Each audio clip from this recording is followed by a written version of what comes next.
أيها الناس اعلموا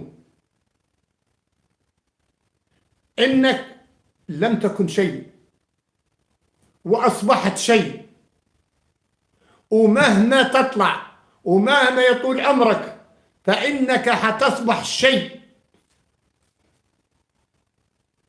وحتبعث كما تخلق تاني كما خلقت أول مرة. عارف ليش؟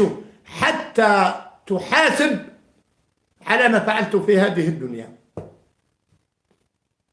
أعطاك الله مال فيما فعلت به، أعطاك الله علم بماذا فعلت به، أعطاك الله قوة بماذا فعلت بها، أعطاك الله عشيرة بماذا فعلت بها، أعطاك أولاد بماذا فعلت بهم، أعطاك منصب بماذا فعلت به.